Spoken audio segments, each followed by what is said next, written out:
Bonsoir Jean Tardy.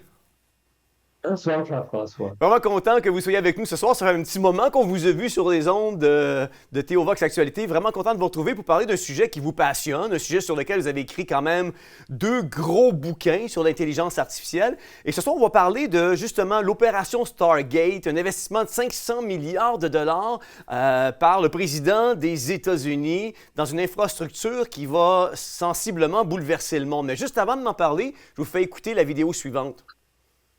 It's my honor to welcome three of the world's leading technology CEOs and to announce the largest AI infrastructure project by far in history.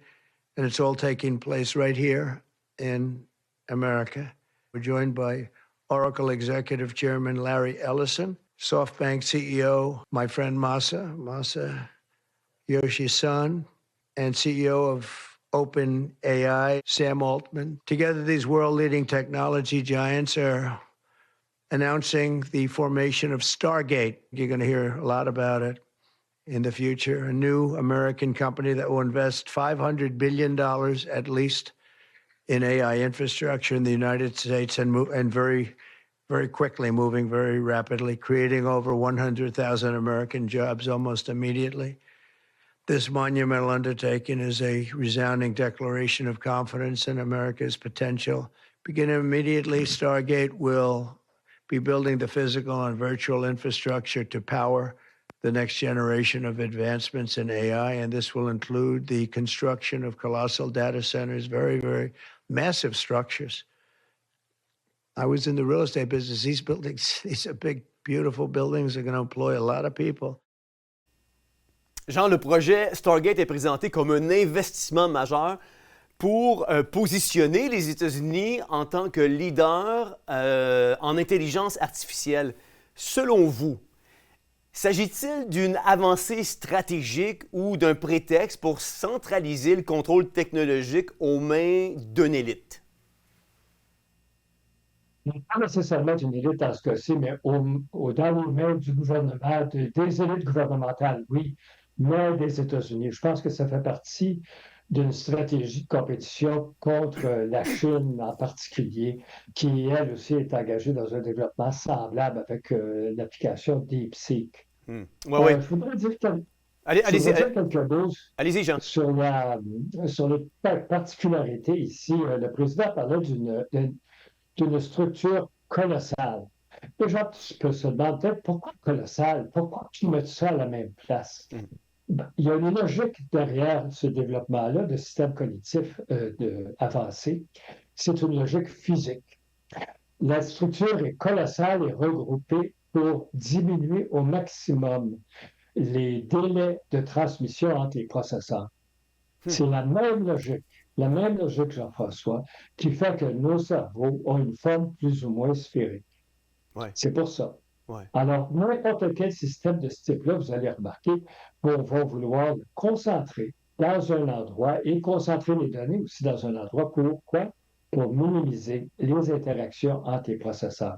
C'est la même logique qui gère le développement des cerveaux des mammifères. Puis ça va être la même logique dans ce cas-ci. Wow!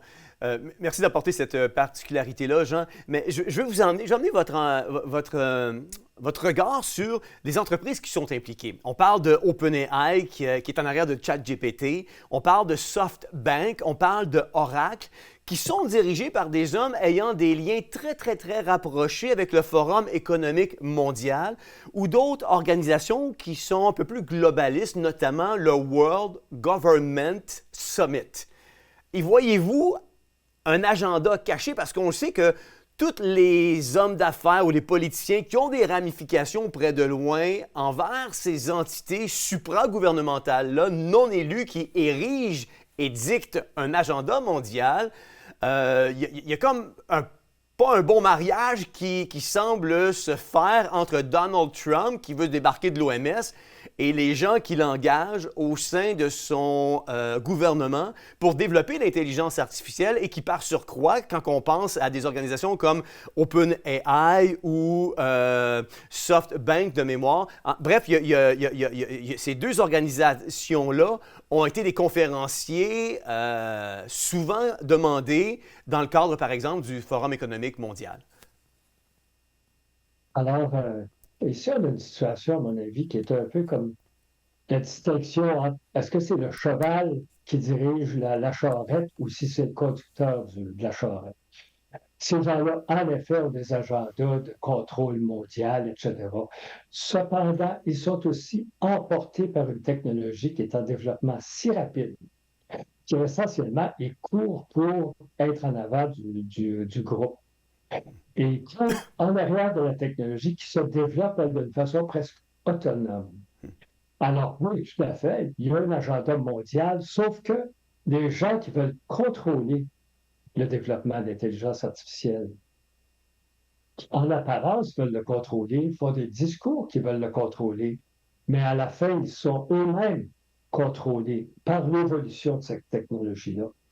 Ça évolue très, très rapidement là, maintenant, là, très vite. Ouais. Alors, la question, c'est à toute vitesse, il faut construire des programmes, il faut construire les systèmes de contrôle sans trop savoir s'ils vont être capables de contrôler leur propre système de contrôle. Et là, ça, c'est en train de leur échapper de les mains.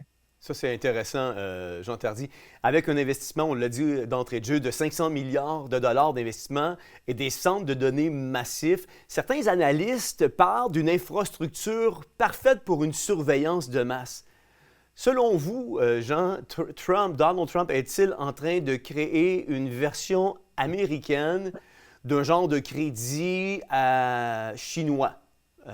Puis il n'y a pas juste la Chine, là. Il y a d'autres pays à travers le monde qui ont un peu développé ce genre de crédit social-là. Quand on parle de surveillance de masse, c'est le système de contrôle. Hein? Il y a le système qui surveille, il y a ceux qui gèrent le système qui surveille et il y a ceux qui profitent de la surveillance. Quand on parle de surveillance de masse, toi et moi, on va toujours se dire nous serons surveillés.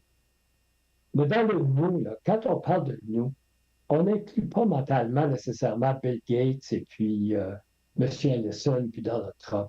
C'est toujours nous, les autres, les gens ordinaires, si on veut, les gens qui n'ont pas trop de moyens. Ouais. Nous serons surveillés. Par qui? Et là, la question ici, c'est de savoir si tout le monde est surveillé. C'est ça la question.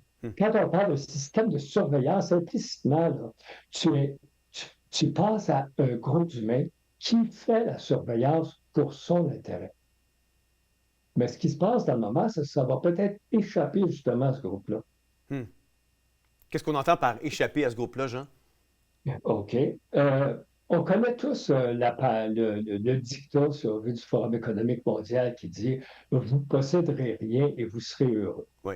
Alors, on l'a vu souvent, là, le bonhomme qui est content, il n'y a rien, puis il est content. Oui, mais ça là, ce serait peut-être un beau projet. Vous ne posséderez rien et vous serez heureux. Si ça s'appliquait aussi au Rockefeller, au Rothschild, au Gates et compagnie, ce qu'on pense quand on pense à ça, on pense toujours, nous ne posséderons rien, mais quelqu'un d'autre va posséder, un groupe d'humains va posséder. Alors, à mon avis, présentement, ils construisent un gros système. En effet, ils vont vouloir contrôler.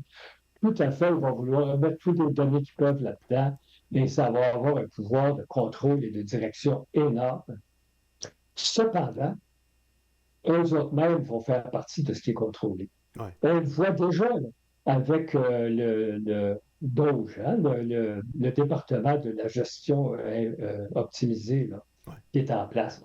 Un petit groupe de quoi? 4-5 jeunes entre 19 et 25 ans sont en train de sortir tellement d'informations sur la fraude et les transactions frauduleuses aux États-Unis à la vitesse gravée. Là. Ouais. Ça sort à chaque jour. Et ça, qu'est-ce que c'est? C'est justement la capacité de contrôle de l'IA, mais là, au service de ceux qui se cachent derrière se cachaient et maintenant se voient révélés. Je suis content que vous en faites mention, Jean, parce que justement, est-ce qu'il n'y a pas là-dedans une genre de stratégie utilisée par le DOGE, Department of Government Efficiency, pour faire justement redorer l'image de l'intelligence artificielle, pour faire en sorte que les gens puissent baisser leur garde et dire « Hey, le projet de 500 milliards, on le voit, ça produit des résultats extraordinaires avec Doge, qui sont en train de rapatrier des milliards de dollars, peut-être pour ne pas dire des trilliards de dollars. On voit la puissance de cette intelligence-là. Donc, go! À fond la caisse, on proroge des lois qui légiféraient aux États-Unis autour de l'intelligence artificielle pour nous permettre justement d'aller encore plus vite puis faire encore plus avec l'intelligence artificielle. Est-ce qu'il n'y aura pas là une stratégie pour redorer l'image de l'intelligence artificielle pour faire en sorte justement qu'on puisse l'implanter à un autre niveau sans que les personnes soient méfiantes par rapport à cette technologie-là? Ils veulent l'implanter à un autre niveau, absolument. Ça va arriver aussi naturellement. Mhm. Il y a des projets, il y a des plans. Mais là, la question est de savoir, à la fin, les plans seront-ils contrôlés comme selon l'objectif initial? Mais en effet, il y a une volonté de contrôle. D'ailleurs, ça, c'est difficile à cacher. Hein? On va construire un immense centre de données de 500 milliards, puis on va mettre ça au Texas. C'est pas une cachette, ça. Et il va y avoir en effet un regroupement de toutes les données. Mais comment ça va être utilisé? Ça va transformer les sociétés de façon massive, en effet. Puis il va falloir nous autres mêmes, chaque individu, chaque personne devra se développer, si on veut, des stratégies pour être capable d'interagir avec ces technologies-là de façon libre. Ce ne sera pas évident. Ce ne sera pas évident non plus. Ça, c'est ce qui est bien, par exemple.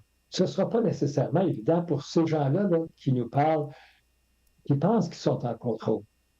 Ouais. Ils pensent qu'ils sont en contrôle, mais ils courent en arrière du cheval dans le moment. C'est pas eux autres qui contrôlent le cheval. Non. Ils courent en arrière. Ouais. Je vais te donner un autre endroit, ou un autre domaine dans le moment qui est amélioré par l'intelligence artificielle, pour lequel on est un peu comme soulagé. Tu te souviens, il y a quelques années, même pas, là, on parlait du transhumanisme. Mhm. Hein? On parlait du transhumanisme, qu'il faudrait implanter des implants dans les gens, puis les charcuter pour les transformer en espèces de bébites hybrides, etc. Ben là, on est avec des systèmes maintenant qui dialoguent de façon cohérente avec des millions de personnes en même temps. Alors, le gars avec son implant, là, il ne va pas bien loin là-dedans, hein? Comparé à ChatGPT qui est capable de faire une interaction déjà sensée avec des millions de personnes simultanément. Alors, la technologie a tellement évolué de ce côté-là que le risque de se voir, d'avoir la tentation d'être implanté ou d'être transformé a diminué. On n'en parle plus. Ouais. Vous avez raison.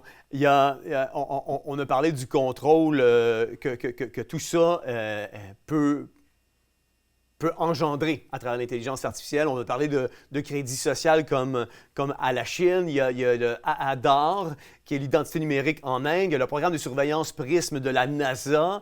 Il y a l'agenda du Forum économique mondial, le WEF, sur l'identité numérique. Donc, on voit qu'on parlait de ramifications avec les 3 hommes d'affaires qui sont présidents de leur propre boîte, qui font partie de ces organisations supra-gouvernementales-là qui sont influencées indirectement aussi par ces organisations-là. Si je vous disais, Jean, que juste la mission, par exemple, du World Government Summit, c'est d'aborder, puis ça inclut les villes intelligentes, l'intelligence artificielle, le développement durable, le bien-être citoyen et la gouvernance agile. On parle déjà des qualificatifs qu'on retrouve à l'intérieur du Forum économique mondial. Et puis moi, si je mets un bémol, quand je vois que des acteurs pour utiliser le terme anglophone, flirtent avec des organisations mondialistes, par surcroît, il y a un vieil adage qui dit « Dis-moi qui tu fréquentes et je te dirai qui tu es ». Et quand ces gens-là fréquentent ces organisations-là, c'est clair que dans leur organisation elle-même, ces organisations possédées par ces gens d'affaires-là deviennent teintées d'un discours mondialiste. Ça m'amène à vous emmener la question suivante. Le Real ID deviendra obligatoire aux États-Unis à compter de mai 2025. Et le développement cloud computing centralisé sous Stargate pourrait-il être les premiers pas vers une identité numérique mondiale? Mondiale, je ne sais pas, mais américaine, oui, certainement. La capacité informatique est tout à fait là. Il n'y a aucun doute là-dessus, déjà là. Alors, ce ne serait pas particulièrement difficile de faire ça. Il s'agit, en effet, d'identifier tous les Américains, puis de les identifier complètement. D'ailleurs, c'est pas mal en cours, là, quand les systèmes sont déjà capables de faire des corrélations à toutes les données qu'on donne à l'informatique, puis qu'on donne quand on fait des achats, etc. C'est déjà une capacité qui est capable de cerner un individu de façon pas mal précise, sans même nécessairement émettre une carte ou quelque chose comme ça. Mhm. Alors, tout à fait. Et en effet, ce sont des gens qui veulent faire ça. Et le Forum économique mondial, oui, c'est un système de contrôle. C'est un système de contrôle qui vise à maintenir ces élites-là en poste. Ouais.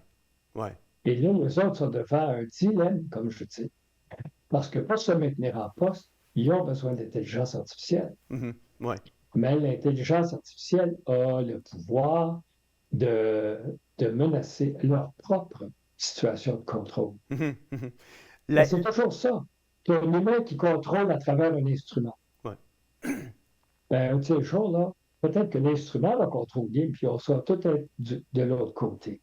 C'est ça on peut dire, qui est le dilemme là, qui s'en vient. La bascule qui s'en vient. Les GAFA et les élites mondiales ont souvent promu l'intelligence artificielle comme un outil d'émancipation. Pourtant, en pratique, ces technologies renforcent-elles la liberté individuelle ou instaurent-elles une société de plus en plus contrôlée?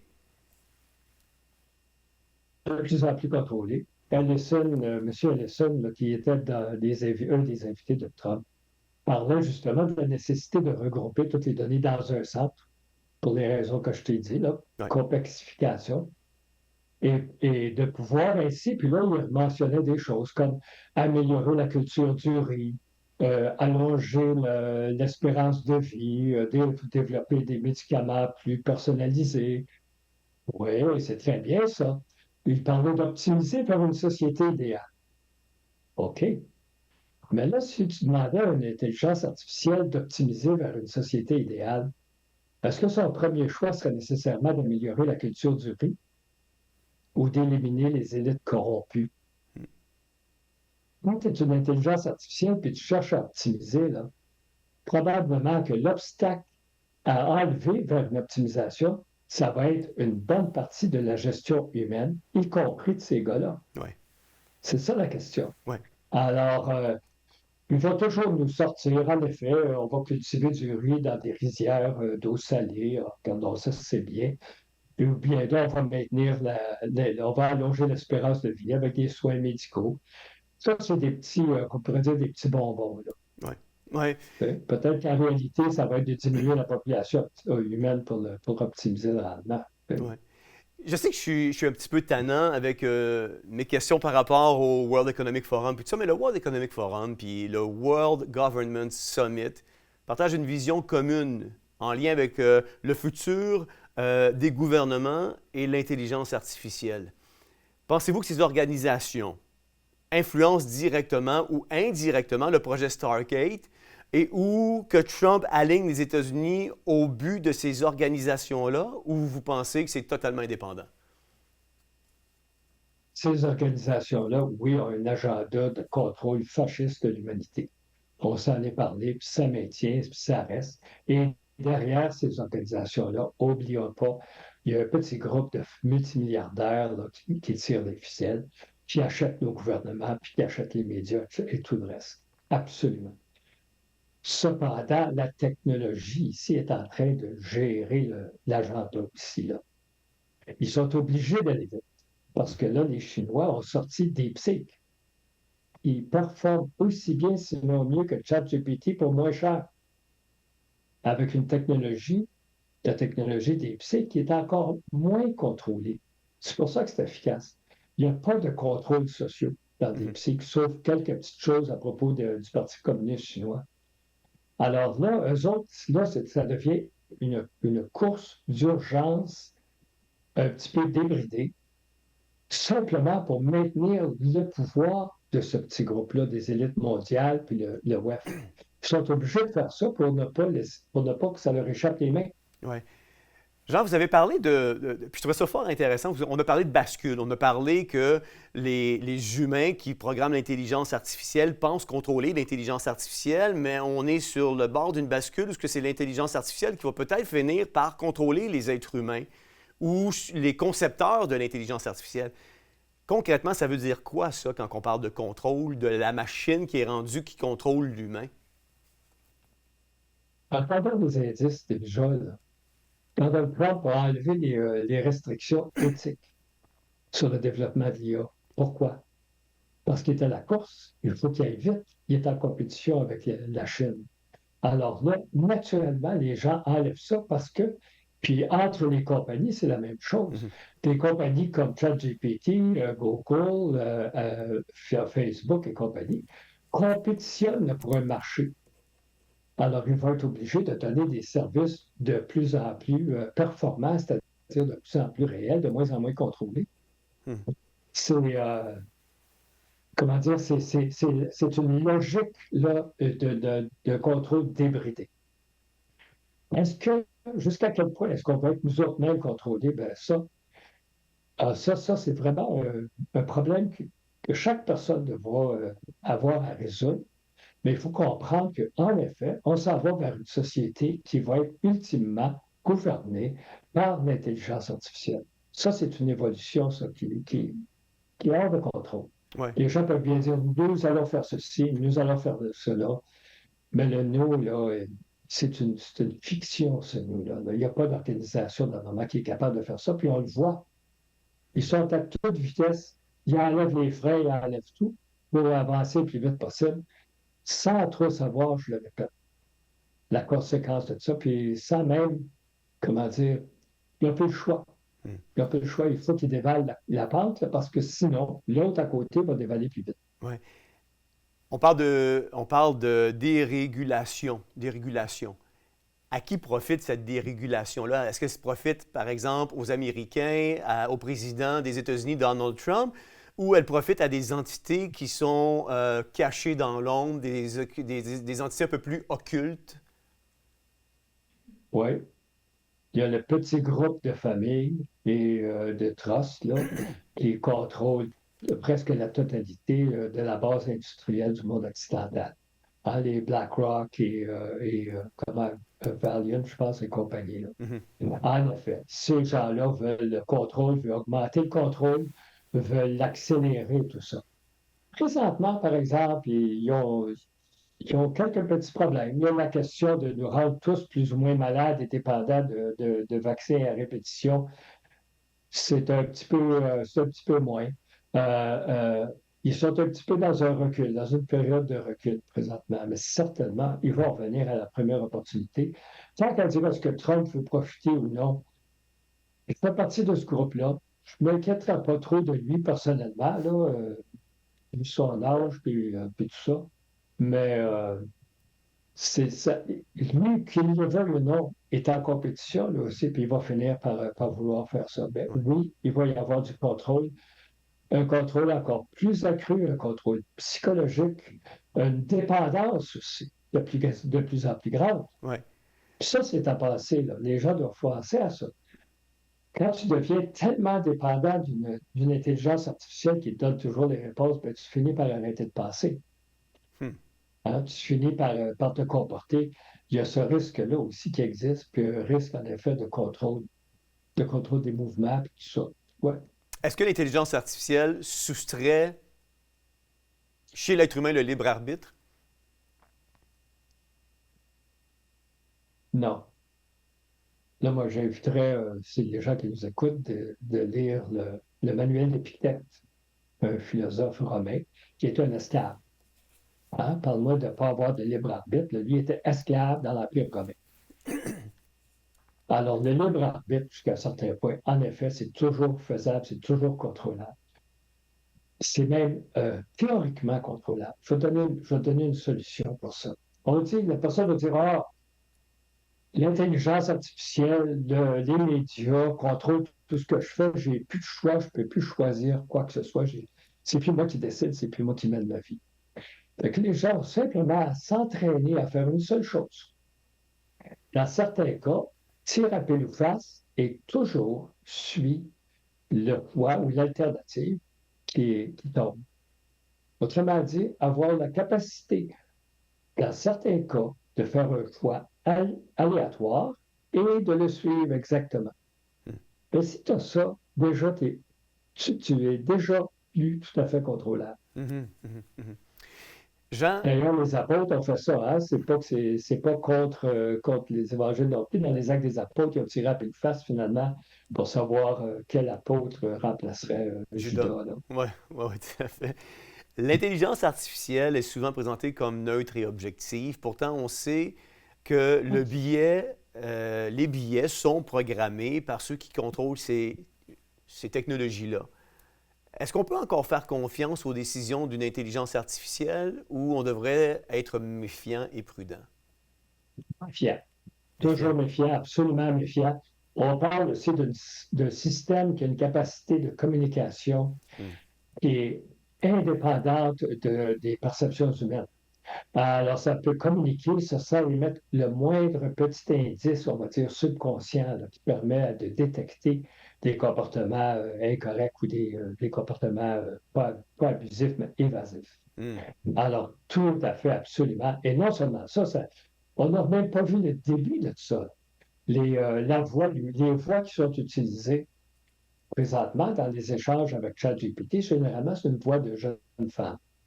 Ça inspire confiance. Mais ça pourrait être n'importe quelle voix, des voix très, très autoritaires, très convaincantes.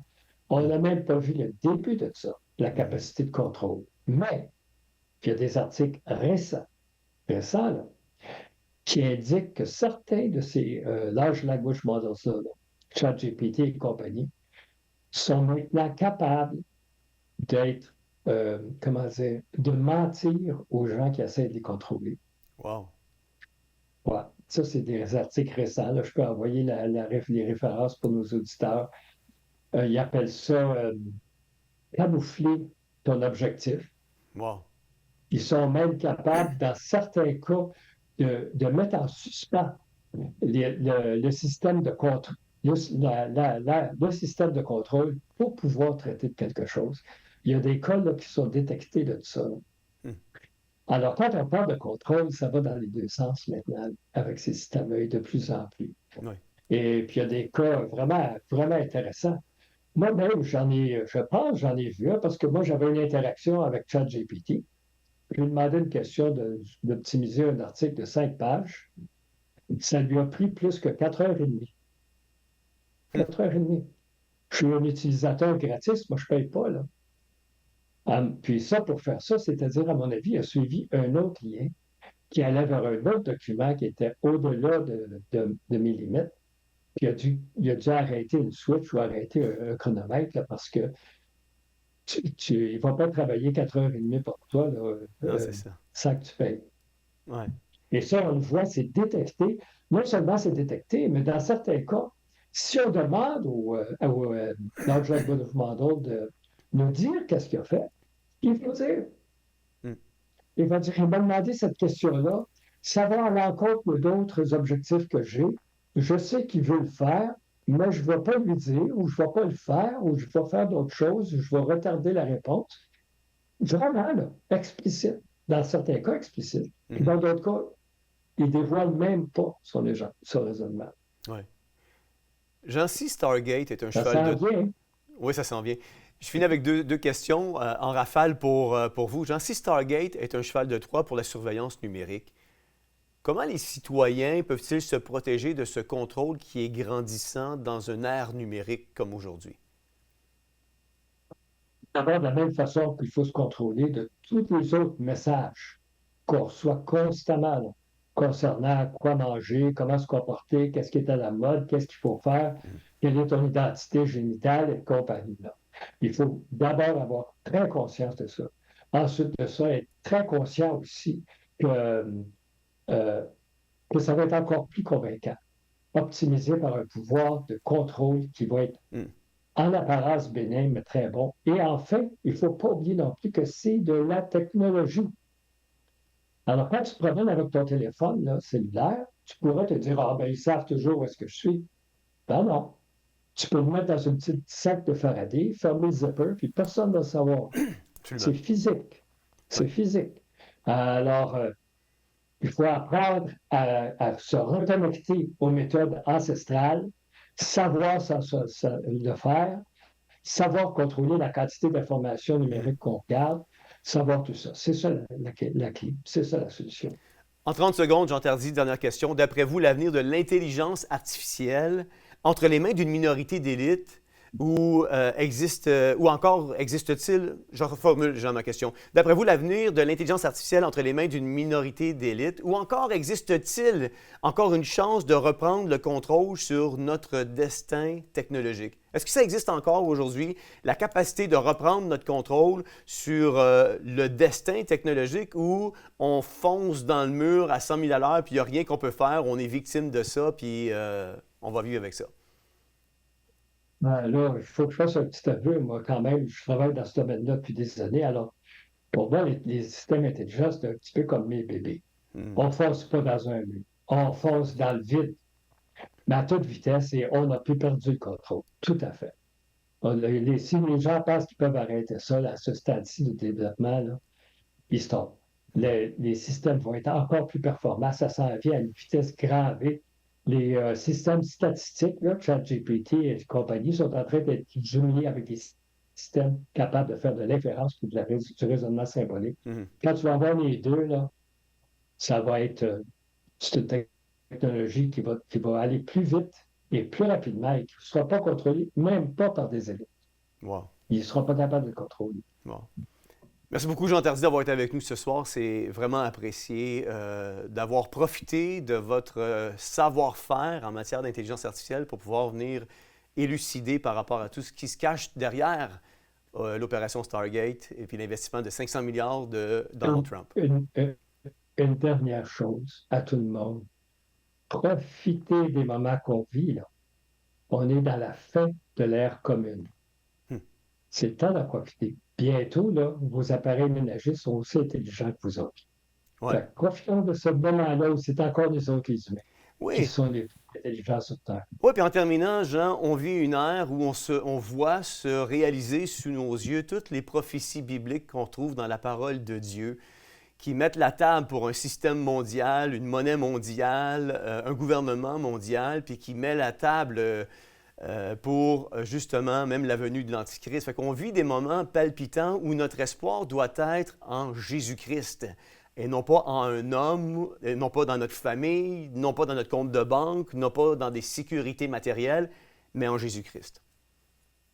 Oui, c'est nous autres quand même à la fin des enfants de Dieu. Puis on attend son retour qui va être à la fois triomphal et amical. Oui, effectivement. Merci beaucoup, Jean, d'avoir été avec nous. Vous savez, en terminant, j'aimerais vous dire qu'on vient d'explorer un sujet fascinant, à la fois inquiétant, l'intelligence artificielle et le projet Stargate de Donald Trump. Les implications en matière de surveillance, de contrôle social et de gouvernance numérique mondiale sont immenses. Mais ces enjeux ne sont qu'un fragment d'un paysage politique plus large qui façonnera l'Amérique, le Canada puis le reste du monde.